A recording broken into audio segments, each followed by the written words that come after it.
IEBC CEO Ezra Chiloba now says he is focused on preparing for the forthcoming presidential election amid mounting pressure from the opposition for him to resign. Chiloba spoke to our reporter Sophia Wanuna in an exclusive interview that touched on various issues surrounding the poll.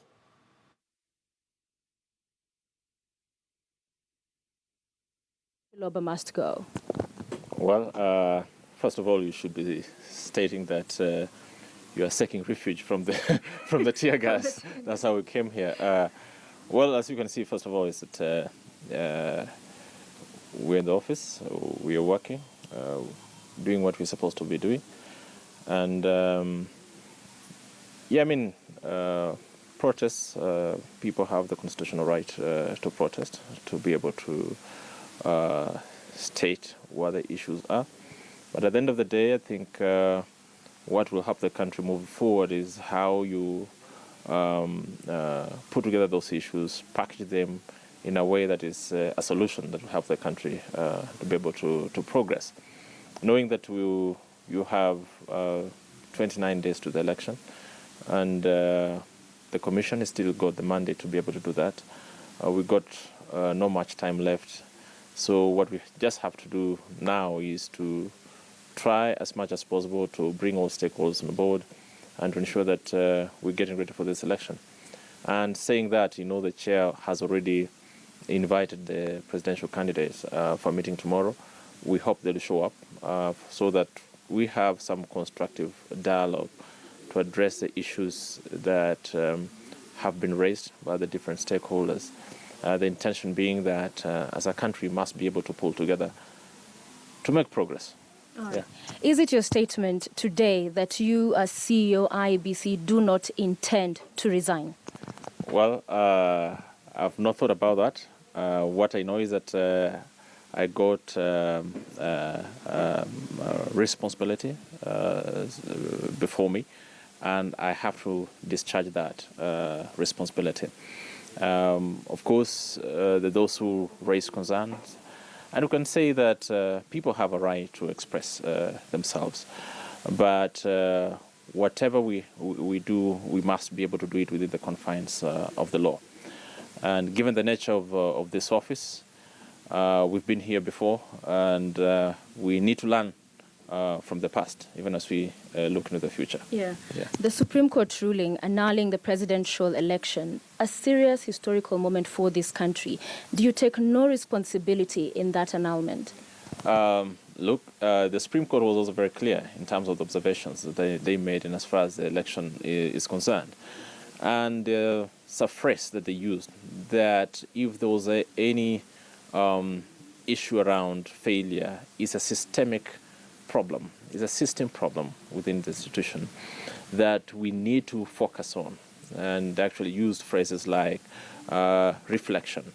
And if you understand the history of this commission, and I watched KTN this morning, they were looking at the history of the institution, the ECK days, the IIEC days, then of course the IEBC, which can be divided into the Isaac Hassan's IEBC and Wafula Chebukati's IEBC. We've always been in transition.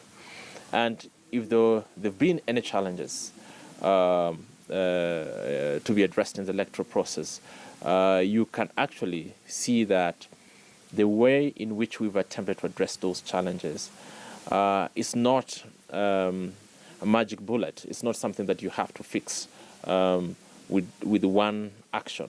You have to look at it from a system perspective. Mm-hmm. And if you look at where we've come from in the last 2-3 years, trying to address some of the systemic challenges in the electoral process, I can say without fear of contradiction that we've made significant progress compared from where we've come from. And the issue is, are we going to build on the successes that we've achieved so far, or are we going to undo most of these good actions for the sake of the short-term gains? Yeah. So as a country must learn on how to build institutions for the long term. For the long term, you talk about systems and that those must be allowed to work, but that doesn't work in a vacuum. Again, we go back to the issue of personnel, of staff, of people running these systems, because the push now is people feel in NASA and others that the buck should stop with you. That as the CEO of the Secretariat, some people cannot continue to be in office, head of ICT, as we've also had been cited, and other officials, because these systems are run by people, aren't they? That's true, and we got 800 people who are on a permanent basis. And the reason for that is that each and every person plays a critical role in the electoral process. So that unless you pinpoint and say at this particular point a certain officer had the following duty, he or she did not discharge that particular duty, it will be very difficult to say you're addressing a systemic issue by pinpointing individuals. I think there's a political side to this, but again, I'll repeat this. You must look at solutions that are going to consolidate gains for the long term. Today, it is me or my colleagues. Tomorrow, it'll be someone else because of the short-term gains that we're trying to pursue. So from my own experience, I think that the country has to calm down from anxiety and tension and see what is it that we can do to ensure that the next election meets the standards that the Supreme Court said it has to meet. Okay, so in as far as we had the 8th of August election, we now have the 26th of October election. What is the difference between that IEBC on the 8th of August and the one we will see going into the 26th in all aspects, whether it's personnel, whether it's your infrastructure, whether it's your partnering in systems and other issues? What we've done so far is to look at the observations made by the Supreme Court. It's very clear that we must rethink our infrastructure, especially when it comes to resource management, both in terms of the procedure and the systems that we've put in place. So what we're going to see is that the procedure will vary a little bit. In the last election, based on the Court of Appeal decision, we had taken the position that there was no need for us to deal with Form 34S at the National Tallying Center because they will have been processed by the constituency returning officers. Remember that the Court of Appeal had said the results at that particular point are final. So what the National Returning Officer was to do was to receive the 290 forms from the respective constituencies. But this time around, what the Supreme Court is saying is that now we have to bring all those forms together, verify one against the other, and that will have an implication in terms of how we spread out our officers and how we set out, how we deploy our technology, so that we have some sense of seamlessness from the polling station, the constituency, and the National Tallying Center. I think that's the main issue. The other bit is a complementary mechanism when it comes to results transmission. What will be the alternative to failure in terms of transmission? We think that we must come up with a clear procedure that is well communicated to all stakeholders so that we are all on the same page. If you ask us, I think we did quite a lot of work in the last election, but it appears that not many of our stakeholders came along with us. So that's one of the greatest lessons that we learned. And that's why when the chairman says, let's sit down and dialogue, he basically wants to bridge the gap of information between what we know as a process of the election and what our stakeholders ought to know as a process of the election. And let's talk more about the stakeholders, because the National Super Alliance, for instance, we saw Raila Odinga lead the other principals for a meeting a few weeks ago, and the Jubilee side was not here. The Deputy President showed up later. There have been attempts to get the sides to talk. That has not happened. NASA has made the irreducible minimums known to the Commission. They say the same have not been addressed by the Commission. So they wonder what is the point of talking if so far the Commission has not shown any good faith? No, I think the Commission has gone out of its way. You saw the chair wrote yesterday and he invited all the stakeholders. I think the question is whether the stakeholders really want to have these matters resolved. Yeah, that's a simple question. Do the stakeholders want these matters resolved? We're open, we've invited them, we've gone out of the way, and we are still open to have that particular conversation. But you've not been able to have a meeting with all of them at the table at the same time. What is the problem there? And that's why I'm pushing it back to them and saying, why can't you come as per our invitation?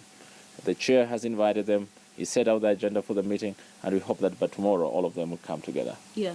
There's a concern right now, and we've seen NASA flag it as well, because one of the reducible minimums is that Al Ghurair does not print the ballot papers for the forthcoming election. And we hear that the UNDP will be procuring the new printers. And they said that was a unilateral decision without consultation, which is what they'd indicated they wanted to happen. Well, again, there's a bit of mixed information out there. The position is that the Commission has a contract with Al Ghurair, an existing contract, a 2-year contract, to allow us to print ballot papers whenever we require them. Now, what has happened is that there were some consultations here and there, and the question was, what value will the UN, for example, add in the event that we ask them to help us in this particular process? And there's a possibility, of course, of procuring, but also what is most important is to provide that independent oversight on the process of printing of the ballot papers. But that is still a discussion that is ongoing, knowing very well that we have an existing contractual relationship with Al Ghurair. So can, for example, the UN bring on board experts who can watch over the printing for the sake of public confidence building in the electoral process? So it will still be Al Ghurair? At this particular point, we haven't changed that particular position. Yeah. But there's a proposal to have UNDP source other. Especially when it comes to quality assurance. Yeah. Allow me to ask you 2 more questions. I know you're in a hurry to Yeah, move. we have. But there's a very, I know, and you're working, but a very important question that has been put forward over and over again around the question of ICT, and transmission was a big issue. And a controversial position of the ICT manager, who at one point was either suspended but came back into office under unclear circumstances. Then there was a leaked memo indicating that the chair had, again, fired him or suspended him. And it's unclear what exactly is going on, and yet a very important position he holds. Can you clarify for us, ICT manager Muhati, is he still in office? Has he been suspended? Has he been fired? What's the position? James is still in office. James is still in office. I think what the chair raised were some of the issues that were subject to discussion at the Commission level, which is also an internal administrative issue. So at this point, I will not want to talk much about that. Yeah. But he's in office, yeah. He's in office. So there is a push and pull still. The war continues between the chair, the memos he's sending, and what we see posted by the IEBC account on Twitter. I think it's important to know that every institution has got certain protocols. And the internal communication was internal communication. A lot of things go on here that we don't have to share with the public. So the fact that the memo got out in the public does not necessarily mean that's the actual position. And there's a lot of discussions going on many other things. So, yes. Allow me to ask, for Kenyans watching, and you say it's not the actual position, and yet it's a memo from the chair. This is the head of the IEBC. So what would be the actual position if not that from the chair?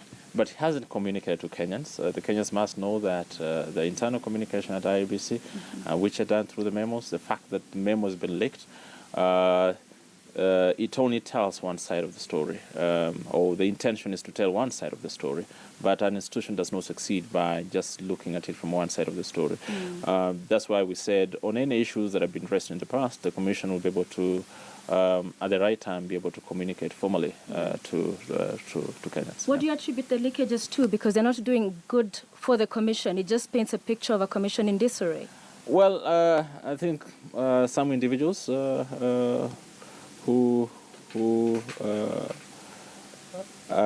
I think some individuals who do not really pay attention to I would say, due process, I would say that.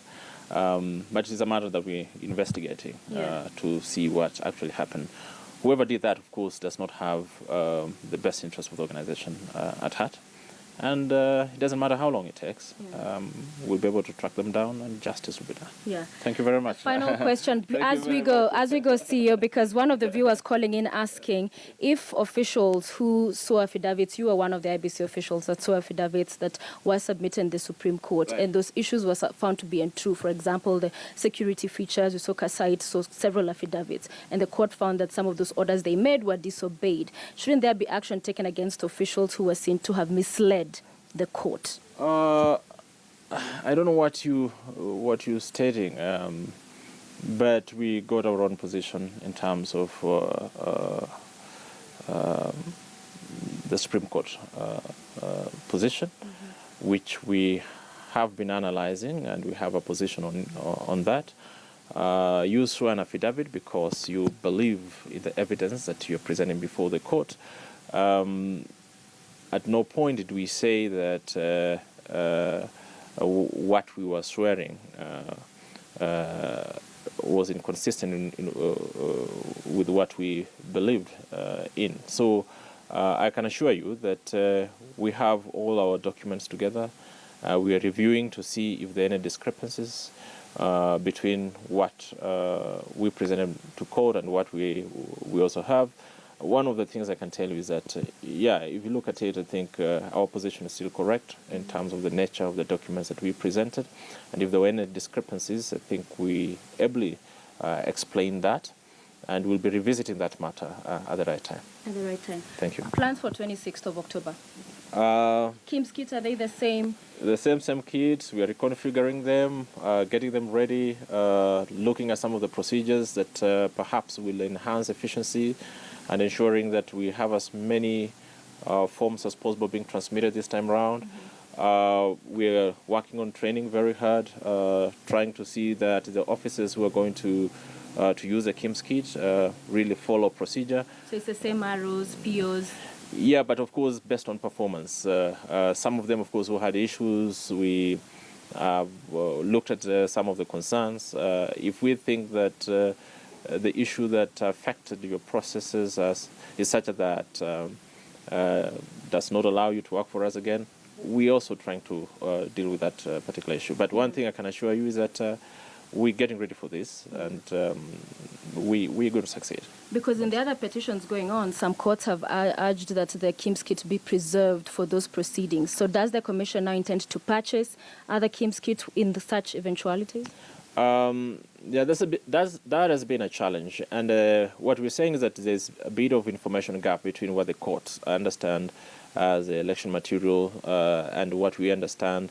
So last week we had a meeting with the Judiciary Committee on Elections that is chaired by Justice Mbogoli, and we explored this issue. Our position is that I think what is important is the data that is on those particular kits. It's not the hardware. So they should allow us to access the hardware. We prepared for purpose of the presidential election. We'll be able to retain information in the SD cards so that whoever needs or requires that particular information, they'll be able to be availed with that particular information. And so at the administrative level, the judiciary is aware. We are hoping that the judges also will be properly informed so that they make appropriate decisions that do not necessarily hamper our processes. Electronic transmission, how is that? Is there any update, upgrade? Thank you very much. I think we've done our level best. We're getting to improve our system, to increase coverage, and to ensure that transmission happens 100%. Thank you so much. Thank you so much. We have definitely overstayed our welcome, but thank you for making the time, CEO IEBC Ezra Chiloba. He says they are preparing for the 26th October repeat presidential poll. It's business as usual here at the Anniversary Towers with all of their staff.